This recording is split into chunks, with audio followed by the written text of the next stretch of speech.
Well, people, this is the reason that you need to make sure that your collard greens are clean because there are little insects that are laying eggs.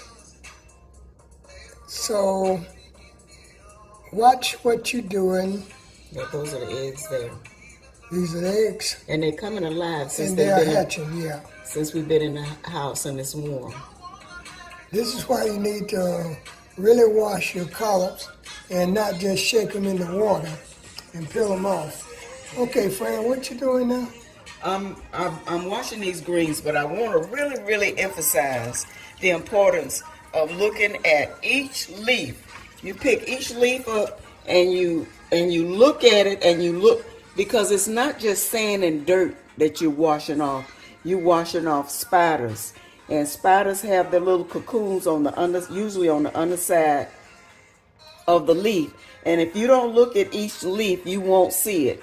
I take a paper towel or a washcloth, and when I see them on there, I take my towel and wash them off. If you just do like this 3 or 4 times, that will get the sand and the dirt off, but that will not get the insects off. After the first frost, most of the insects will fall, like the worms and things like that, will fall off and die. But there will still be spiders on them unless you have a really hard freeze for several days. And even after that, sometimes we've had a freeze, and you can see this thing is full of insect eggs. And I left it there so that Arthur could show you the eggs. It's only been sitting there for about an hour, but in that hour, they're already hatching and crawling around. See, all up in here, those are all insect eggs. I don't know if you can see it on the camera. Yeah, those are all insect eggs. If you just swish it up and down in the sink, you won't get those off. They were on here too, but I think they've hatched and they're probably flying around in the house now. I hope not. I don't see them, so that's got to be where it is. But anyway, we just wanted to bring that little tidbit to you and tell you about preparing these greens for Thanksgiving. So we're going to get back to you a little bit later on. When I get ready to roll them up. Once you get ready to roll them up. Like a cigar and cut them. Okay. Well, we'll get back to you then. But while you're at it, look down into the comments. I think the comments are at the bottom. Yeah, that's where it's at. No, not to the left, not to the right. It's at the bottom, the comments. And tell us what you're having for Thanksgiving. We'll be back with you just in a little bit. Okay, family.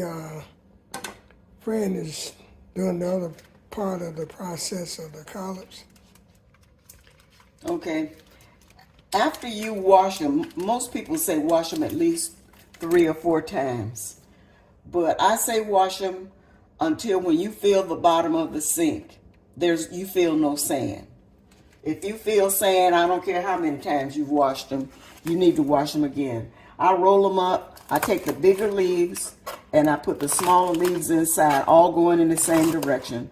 I roll them up like a cigar and I cut them in ribbons like this. And this is how I process them in order to put them in the pot. The pot is already going. I'm not going to put a ham hock in it.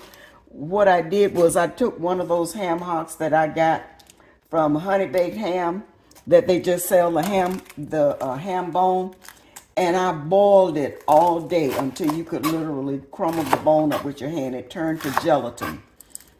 And I put a container of chicken stock with low fat in it, and I put a lot of that ham gelatin in it, and that's pretty much going to be the flavoring.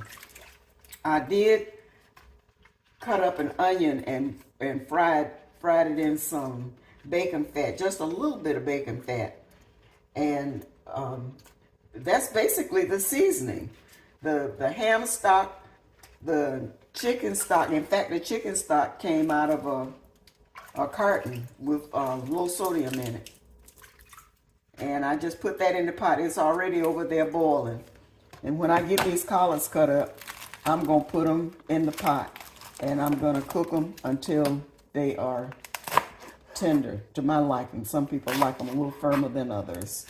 These are not that tough. I've already pulled the stems out of them. So they should be pretty good. I've already tasted the stock, and I'm pleased with it. So I'll cook the collards, and just before they get done, I'll taste them. And if they need any more seasoning, I'll put it on there. Have a happy Thanksgiving, guys. Well, fam, you didn't hear me say anything because had I said anything, the first thing she would have said is, help yourself and cook them, which I can do it. Yes, he can. So I don't know why he's saying that. So, He cooked the best string beans in the world. I don't cook string beans. I let him cook them. have a happy Thanksgiving, and as I said, we'll be back.